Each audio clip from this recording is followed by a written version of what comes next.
Hello, welcome back to Stress Baking Before Exams.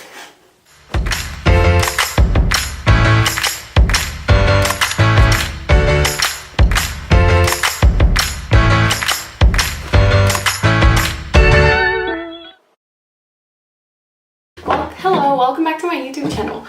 This week I thought I would bake a cake because that's what I do when I'm stressed, and I thought we would just chat, bake an easy cake, and yeah, hope you enjoy it. I'm gonna start by just greasing up my pan, and I don't have any butter, which I realize is not very smart, but oh well. I'm just gonna use olive oil and some hopefully white flour. So yeah, I thought we would just chat, and I don't know, I just get really stressed and baking just helps me cope with it in a weird way, and I think that happens to a lot of people. What's like your coping mechanism? Because I feel like everyone has something, and it's kind of like an easy way to procrastinate, I guess. No, but I think it's important to, like, even though you're still studying, to do other stuff, because otherwise you just go insane. Like, I just don't get those people that can sit at the library from like 6 in the morning until 6 p.m. Like, how do people do that? Look, this is gross. My hands are so oily. I have never done this with oil, so it may be like a massive fail. But I'm thinking, like, butter is fat, oil is fat, so it should be fine.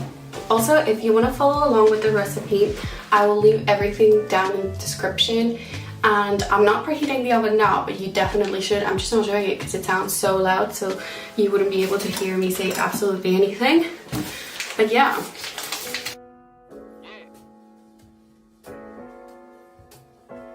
Alright, now that this is all set and done, we can just put it away and get to the fun stuff.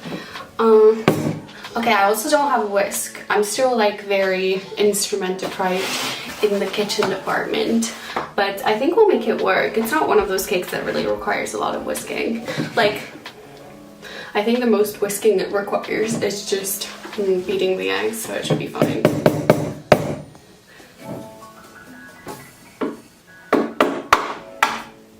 It worked. So you're gonna need 3 eggs, which I was gonna cook for breakfast 2 eggs, and then thank God I didn't because I only have 4. Okay, I think they're definitely like, they're bubbling and everything, so I think that's good. Alright, then you're gonna add a yogurt, which is what makes this recipe the easiest recipe on earth. And you can also add a yogurt with like flavor in it, and then you don't even need to like flavor your cake, which I kind of forget to get anything to flavor it with, so I'm just gonna add some like vanilla sugar probably. But this is like what makes the cake so easy, because then you just use the yogurt to measure everything out. Do you also have exams now? I feel like German dates are so weird. Like, now I have 2.5 months of holidays. Isn't that insane? Like, what are you supposed to do for 2.5 months in the middle of the year? Because it's not even like the weather's nice. It's just terrible timing. Okay, next thing, let's go. Let's add the olive oil first. All right, it's 1 yogurt worth of olive oil. So I thought I would talk a little bit about my study abroad experience so far, and what it is like compared to England, and like missing your friends and stuff. Because I think one of like the biggest drawbacks is like you go back and most of your friends have graduated and stuff, which is hard, and also like finding a house and stuff like that. And if you would like to see like a more in-depth video about it, just leave a comment down below and I'll definitely do it. And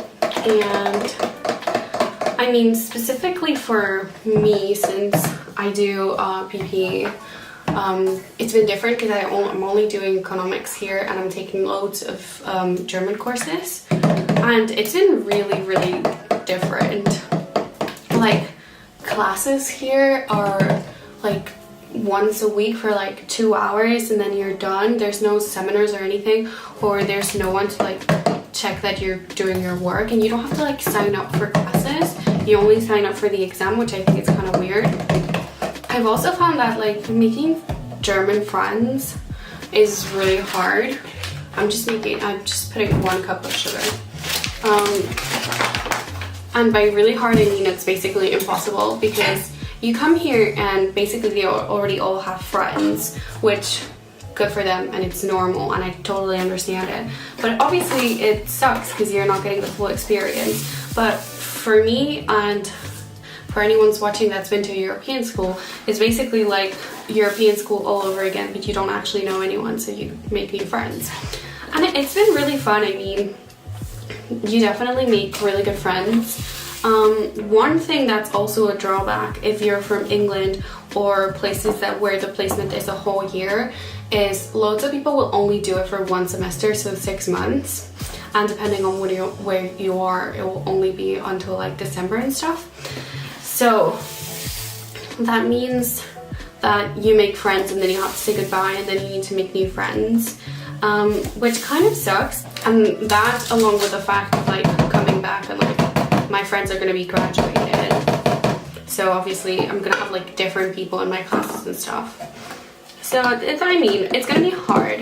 I'm glad that I did it, because I didn't want to graduate this year and I didn't really know what I wanted to do with my life. But there are definitely also drawbacks that you should look at if you're considering a year abroad. I think I'm more looking forward to going back now because I just have the holidays and I'm just looking forward to seeing everyone, because I'm going back for their reading week, so week 6 of term 2, basically for like 10 days, so I can see my boyfriend and I can see my friends. So it's been like really exciting making plans and stuff. But usually like Germany is really cool, especially Munich is such a comfortable city to live in.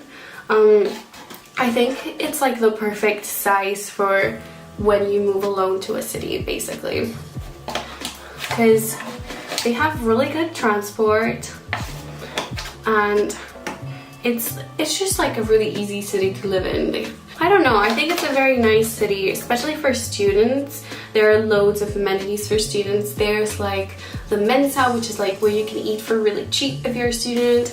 There is Bierstube, which is like a bar for students, so everything's cheaper. So that's all really cool, you know? And you don't get that at Warwick. This is one thing that really annoys me about Warwick. It's just that like they really take advantage of the fact that it's a campus and it's hard to leave campus unless you like live in Leamington, because especially if you like need to study and stuff like that, it's just not practical to leave. And it's annoying because, for example, the library cafe is so expensive. Like, it's so expensive considering that it's for students. Here it's so cool. You can genuinely get a meal for 2 to 3 euros, like a full-on meal. Well, I'm vegetarian, so it's cheaper for me, but even if you're not, like I think my friends were eating for like $3.50 or something like that. That's insane. Like a full meal, like pasta, meat, dessert, whatever you want, and like that's cheaper than cooking at home sometimes. That's insane. And I think Warwick should have that as well, especially considering the fact that you're paying already like 9,000 a year compared to here where you pay like 130. Yeah, I think the biggest thing is Erasmus is for you.